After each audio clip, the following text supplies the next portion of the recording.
Bridge on the morning of August 14, 1982, you will always remember it as the most beautiful of summer mornings. Lon Haldeman had left Santa Monica, California with 3 other men on August 4. He was about to complete a 2,978-mile bicycle ride across the United States.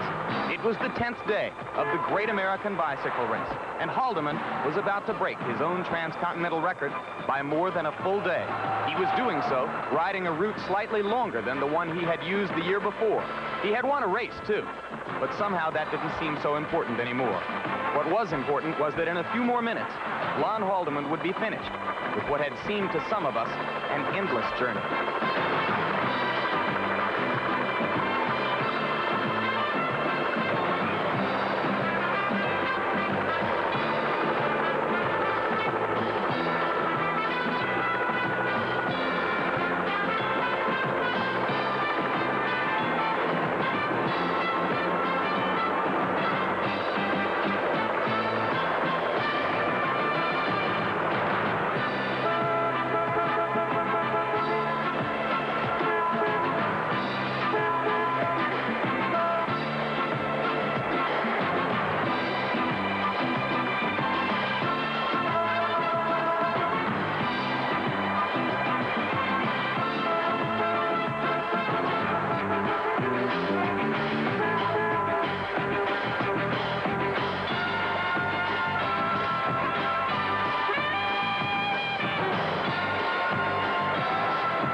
There was excitement, but there was a strange sense of anticlimax, too.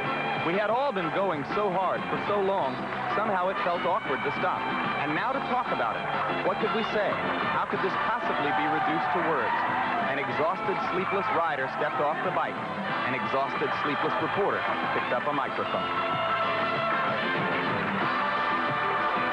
Congratulations. Thank you. You know, you left Santa Monica with such intensity that we thought for a while you wanted to get here in a week. But if somebody had been able to tell you just a little bit over 9 days, 20 hours, you think you would have been pleased with that? Yes. I didn't know if it was possible at that time, though, when we left Santa Monica. Right now, I kind of wonder if the emotion you feel is excitement and joy at what you've accomplished, or more so just relief that it's over. Well, it was hard. It was a lot of relief that it's over, and I kind of feel sorry for the guys that are still out there. They'll be coming in later on, and I hope they get the same reception that I did.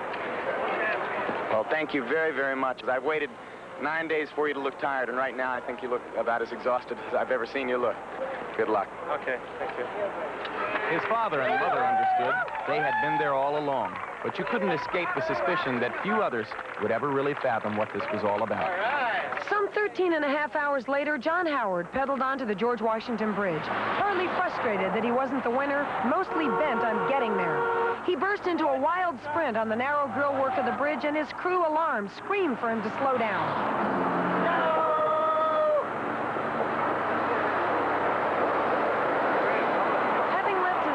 Crew far behind by the New York side of the bridge, he continued solo and indirectly toward the Empire State Building.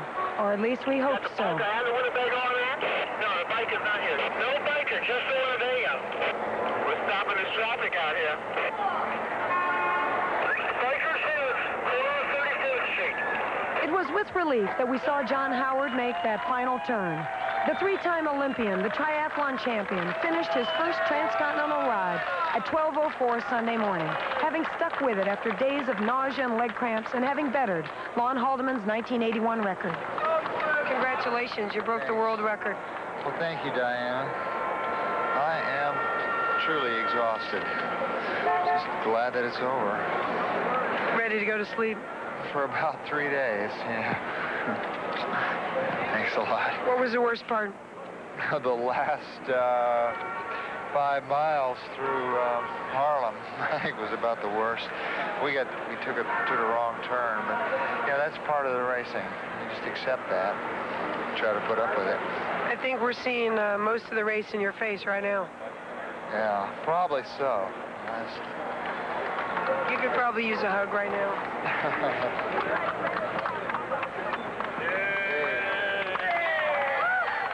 Unfortunately, couldn't do it without that. John, I'm probably too sensitive to ask you this now, but I'm going to anyway. Would you ever do it again? I don't think so. Once is enough. So 2 of them were finished, but somewhere out in the darkness, Michael Shermer and John Marino were still riding and dreaming of New York. We engineered the new Ford LTD around its...